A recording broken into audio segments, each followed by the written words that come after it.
First, I want to start with some context about this video. It's not about trying to explain exactly why things are happening. It's trying to explain what I'm personally doing not to get left behind. The markets may have finished this day on a mixed note, but if you've been watching in recent months, you'll have noticed the markets have continued to be strong despite continuing concerns around the shutdown, tariffs, and inflation. In fact, the broadest index, the S&P 500, and the tech-heavy NASDAQ have set records more than 30 times this year. And there's other data that suggests the economy is still chugging along at a steady clip. But that is only part of what's happening. As our economics correspondent Paul Salman reports, for the vast majority of Americans, this economy is landing very differently right now. This is Meta Ray-Ban display. You don't have to look far to get a clear view of those at the tippy top of the economy. The first AI glasses with a high-resolution display. Mark Zuckerberg's Meta paying $250 million to recruit an artificial intelligence researcher. A proposed $1 trillion compensation package for Tesla CEO Elon Musk. Former Google head Eric Schmidt's purchase of a 123-room, $110 million LA mansion to host events. But well below the hyper-rich, millions of other Americans are also prospering. As evidence, 56% of luxury consumers, according to Saks Global, plan to spend the same or more this season compared to last, up substantially from just last spring. Luxury travel continues to hold very strong. Misty Bellis of luxury travel network Virtuoso sees the same. See, one of the biggest problems is that the poor and the middle class have been taught that real estate and owning a home is the only way to obtain wealth here in the United States. And what's happening is that as the dollar gets weaker and weaker, or doesn't go as far as it normally does, they are getting left behind, and the main culprit to that is inflation. The same vehicle you purchase brand new today, 10 years ago, that same make and model of that vehicle was 20-30% cheaper just because of inflation. So it's just the dollar is not going as far as it used to go. And what people don't seem to understand is that the US dollar is held up by real estate in the United States, that and our military. That's the main reason why the US dollar is so strong and prevalent, is the stability of US treasuries and bonds, our military, and US real estate. But the problem is that as inflation continues to go up and real estate continues to go up in value, the middle class and the poor people are getting left behind because the inflation is outpacing their rates and the money they are making.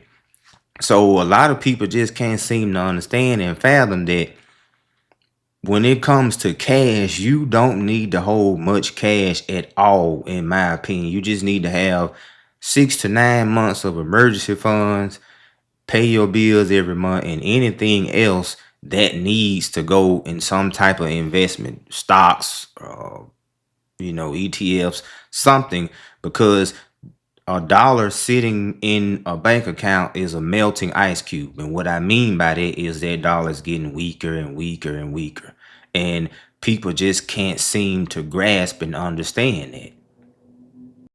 We look at our fall bookings for this year, we are up 38% year over year. If I wanted to go buy a Rolls Royce, I could do it right now and pay cash. Paul McGarvey and his wife aren't big travelers, but comfortably retired, they are insulated.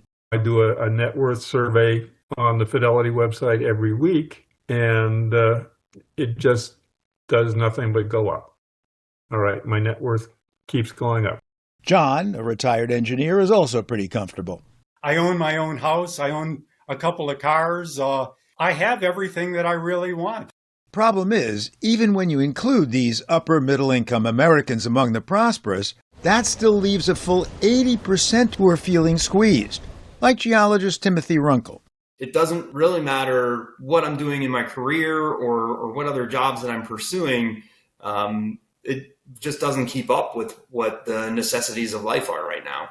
Donna is in sales. I haven't taken a vacation in over almost 2.5 years. Joseph Williamson, a city planner in Collinsville, Illinois, proud home of the world's largest ketchup bottle. Honestly, right now, as we speak, $200 to my name, maybe. Fiore Berhana, assistant professor.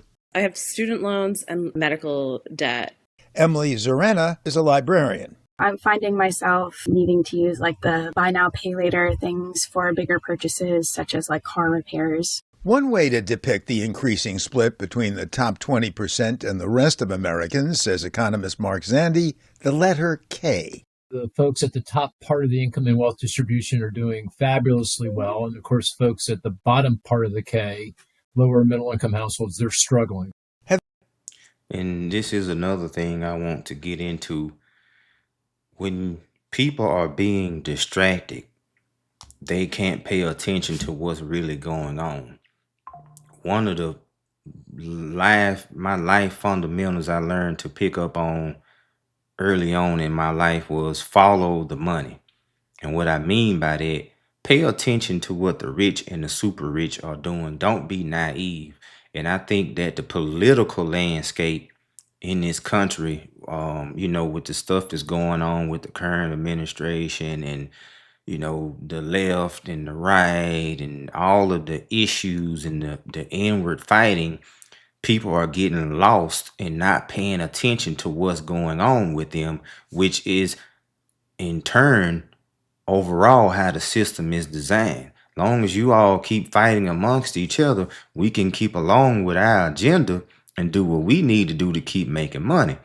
But at the same time, I want to bring up the tax cuts, the massive tax cuts that are taking effect next year. It's good and it's bad in a lot of ways, but it's more good than bad, because at the end of the day, when the rich or super rich don't have to pay a lot in taxes, they then feel comfortable investing in their businesses, which hence creates more job for the middle class and lower class people. If the taxes, or if it's a stronghold on the upper rich and they can't comfortably, or they don't want to continue to spend money and invest, they could just live off what they already had. That is going to affect the economy in a very, very negative way, because they'll just hold and not reinvest in communities, jobs, companies, or expanding. And so it's actually a good thing. But the thing is that people need to get their heads out of the sand and pay attention to what's going on and understand that you can get on the train, you can create generational wealth, but a lot of people want that to happen overnight. And that's where they get discouraged at. When it comes to investing, it's a slow process, but it's just like rolling a snowball down a hill. That snowball is going to start small, and by the time it gets to the bottom of the hill, it's massive. And that's how you have to look at your investments. Start small, it'll grow on its own at some point, and it'll start moving on its own. And consistency. People have a big problem of being consistent when it comes to investing. Stay consistent. Even if you can't do $5, $10, $15, $100 a month invested in some type of blue chip stock. And I'm not saying go out and buy these penny stocks hoping to get rich overnight. That's the problem with a lot of people. They get wrecked in the markets. Stay consistent, pay attention to what's going on, and you can get your own motion and create your own generational wealth. Like, subscribe, let me know what y'all think in the comments. Let's keep it going.